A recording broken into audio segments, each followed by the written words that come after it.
이번에는 ES300H를 가져왔어. 외제차를 대표적으로 떠올리면 BMW, 벤츠 정도 떠올리는데 개인적으로 국산 차량을 좀 좋아하지만 그래도 이번 거는 렉서스 모델을 좀 알아보려고 해. 실질적으로 연비도 상당히 좋다고 하던데 그래서 그런지 이 차를 타는 차주분들은 좀 상당히 실속을 챙기고 그런 차분한 성격을 가지고 있을 듯한 느낌이 들어. 우선 외관을 봤을 때 모래시계 모양의 앞 범퍼가 제일 눈에 띄는 것 같아. 또 헤드램프를 보면 화살표 모양의 날카롭고 깔끔하게 뻗어 있는 부분이 인상적인 것 같아. 측면을 보면 콕 집어서 이쁘다기보다는 전체적으로 적당히 심플하고 과하지 않다, 노멀하다 그 정도인 것 같아.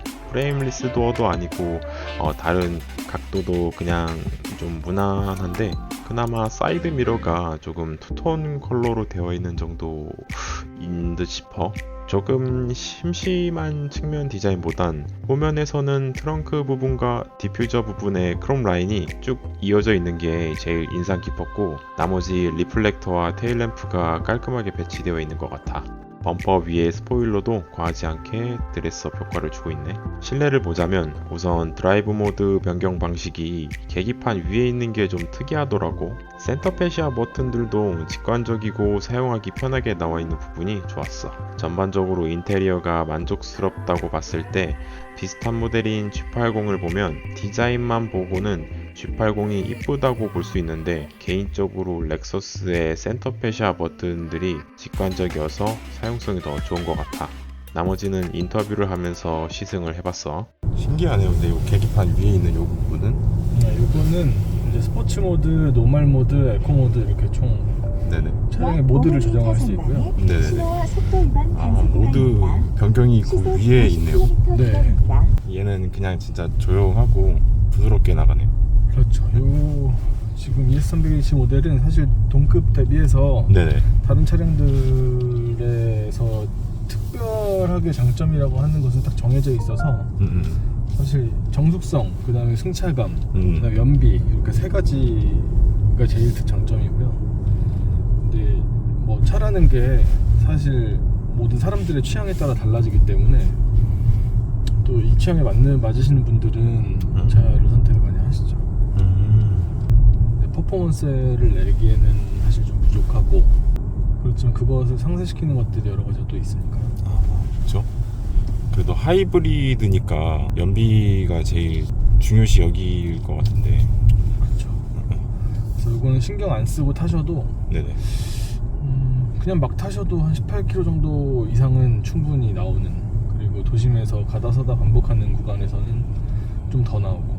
그래서 많이 나오신다고 그 출고 고객님들 중에 얘기하시는 분들은 24km, 25km까지 얘기하시는 분도 계시고. 25km까지.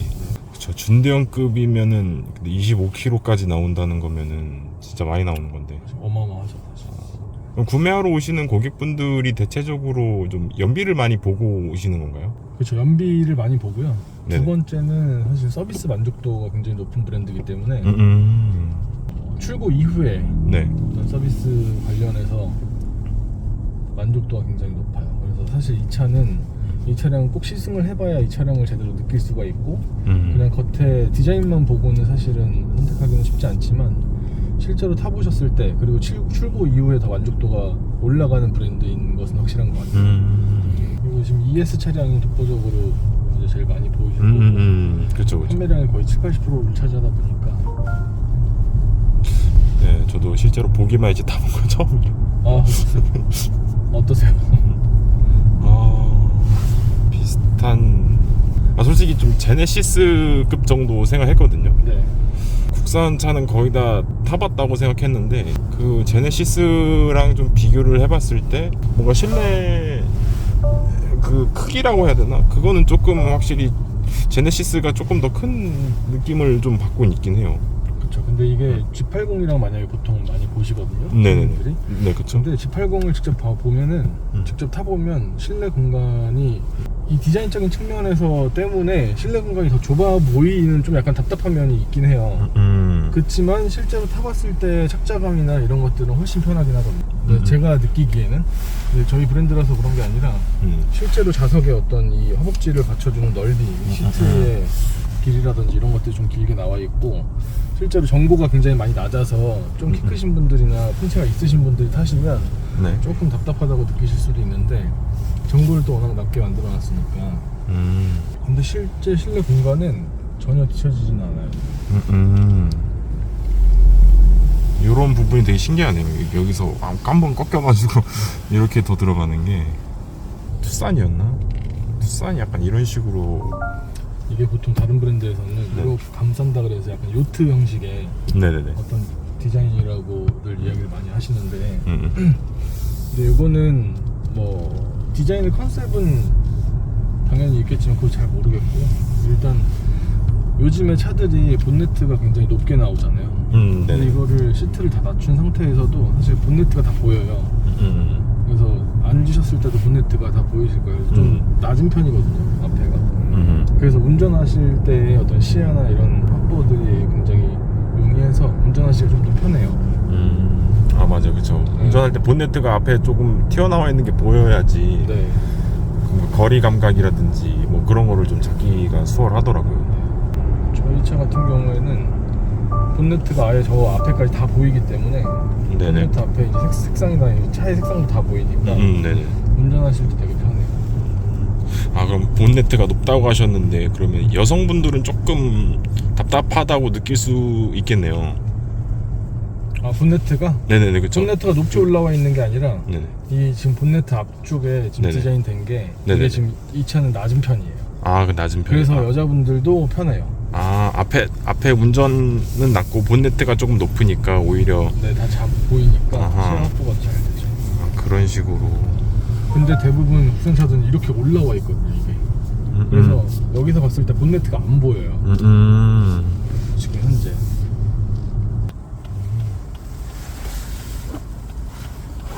아니 뭐 핸드폰 무선 충전 같은 기능. 이제 요거랑 위에 이제 옵션별로 좀 차이가 있는 건데, 네네. 등급이 이제 올라가면 이그제큐티브로 올라가게 되면 무선 충전 패드도 생기고, 네네. 그다음에 여기에 워크인 스위치라고 해서 스위치도 생기고, 그다음에 뒷좌석 사이드에 커튼도 생기고요. 그다음에 후진 기어를 넣었을 때 네네. 후방 카메라가 지금 나오지만 어라운드 뷰가 지금 원래 다 작동을 하고, 그래서 이그제큐티브로 가면, 풀옵션 차량으로 가면은 있을 거 다 있어요. 근데 사실상 저희 보통 소비자들이 선호하는 네. 뭐 통풍 시트라든지 열선 시트라든지 열선 핸들이라든지, 그다음에 좌석을 전동으로 하는 거라든지 이런 것들은 이미 다 기본부터 다 들어가 있어서 전혀 뭐 불편한 점은 없으실 거예요. 그래서 기본 기능이어도 다 필수적인 기능 요소들은 다 들어가 있네요. 네. 동급 세단들에 비해서 사실 굉장히 합리적인 가격을 형성을 하고 있는 차죠. 그러니까요. 저도 생각보다 비쌀 줄 알고 가격대를 좀 찾아봤는데 그렇게. 보통 같은 동급 대비 가솔린 차량들이, 외제차들 같은 경우에는 네네. 수입차들은 보통 7천, 8천만 원대 가솔린 차인데, 근데 하이브리드임에도 불구하고 그 정도 가격을 형성하고 있다는 것 때문에도 국산차에서 넘어오시는 분들이 굉장히 많아요. 그래서 수입차지만 굉장히 합리적인 가격대를 형성을 하고 있고, 실제로 출고했을 때 품질에 대한 만족도가 굉장히 높은 차라고 보시면 될 것 같아요. 궁금한 게 하나 있는데, 네. 요 버튼, 요 기능은 뭘까요? 이건 왜? 기능은 따로 없습니다. 아, 그래요? 구멍이 나 있어가지고. 아, 파킹 브레이크가 안에 안쪽에 여기 있는데, 네. 사실 손을 댈 일이 없어요. 이렇게 파킹을 넣게 되면 자동으로 걸리고, 네네. 드라이브를 넣게 되면 자동으로 풀려요. 그래서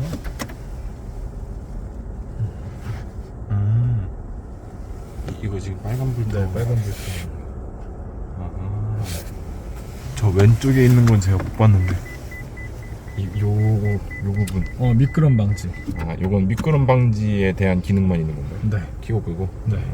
그래서 사실 이제 이 핸들 오른쪽 부분은 전부 다 네. 반자율 주행. 그래서 뭐 앞차선 간격 유지하는 크루즈 컨트롤, 네네. 간격 유지 버튼이고, 크루즈 컨트롤 세팅한 후에 눌러주시면 간격 유지하실 수 있고, 차선 이탈 방지 이렇게 보조 장치가 있고요. 그래서 간격 유지 해놓고 크루즈 컨트롤 활성화 시켜 놓으면 차선 추적해서 앞차 따라가거든요. 그래서 핸들에서 손을 놔도 가요. 따라서 가는데 한 30초 정도 지나면 경고등이 울려요. 손 잡으라고. 네네. 그래서 간단하게 손만 이렇게 올려주시고 타시다가 그래서 아예 놓고 타시는 건 아직 위험하죠. 그렇죠. 근데 현대차에서도 그러니까 다른 요즘 차에서도 다 그런 이제 크루즈 컨트롤이라든지 차선 이탈 방지 다 있잖아요. 네. 핸들을 잡으라고 해서 잡았는데도 불구하고 계속 잡으라고 뜨는 그런 경우도 있었거든요. 좀 그런 인식을 할 수 있는 센서가 있는지 좀. 센서는 있는데 네네. 센서가 있어서 이제 여기에 핸들 표시가 나오거든요. 네네. 놓고 있으면 노랗게 뜨면서 띵띵띵띵 해요. 네네네. 그냥 경고등을 이제 울리는데 그렇게 해서 손을 딱 그냥 얹어주기만 해도 그건 없어져요. 그 기능 되게 좋네. 근데 방금 대화하고 있었는데 차가 되게 조용했었거든요. 네. 근데 지금 다시 좀 약간 엔진음이 갑자기 좀 올라오는 소리가 들렸었는데 그건 어떤 것 때문에 그런 건지. 하이브리드 차량의 특성이고요. 네네. 그래서 엔진하고 모터를 같이 쓰니까 모터를 사용할 때는 조용하죠. 그래서 소리가 아예 없거든요. 근데 그러다가 엔진이 돌아가기 시작하면 지금처럼 분명 시동이 걸리는 것처럼 그래서 어떤 분들은 시동이 껐다 켜졌다 하시는 줄 아는데 시동이 그냥 켜져 있는 상태고요. 스스로 충전하고 출력내고 이런 것들을 다 조절을 하기 때문에 필요하면은 엔진을 가동시켜서 지금처럼 히터를 틀었을 경우에 그리고 날씨가 추울 때 이럴 때는 또 엔진이 많이 가동이 되기도 해요. 근데 열을 내고 있어야 사실상 차가 달릴 준비를 하는 거니까. 나머지 뒤에서도 이렇게 조절을 할 수가 있나 봐요. 네, 하실 수 있어요. 어. 제가 여기 처음 와서 ES를 타고 특이했던 거는 네. 이게 있어요. 콘솔 박스. 네, 네네. 콘솔 박스가 원래는 보통 한 곳에서 이렇게 열리잖아요.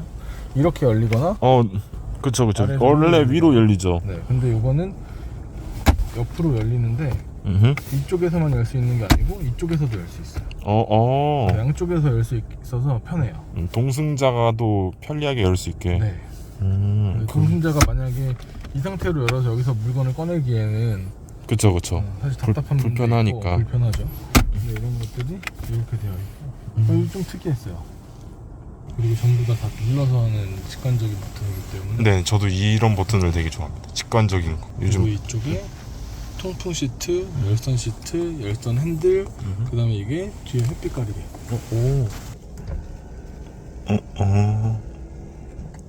누르면 다시 이렇게. 위로 열선 통풍. 그래서 되게 구분도 잘 되어 있고. 네네.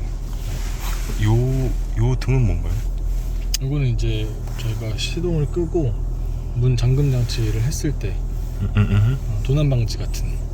도난 방지 등 네. 같은 건가? 네, 그래서 시동을 꺼놓고 밖에서 이제 문 잠그고 여기서 깜빡깜빡하는 불이 빨간색으로 들어오거든요. 네네. 도난 방지라고 보시면 돼요. 자동차 도난 방지. 전부 다 파노라마 루프는 없고 전부 일반 이렇게 루프로 들어가 있어요.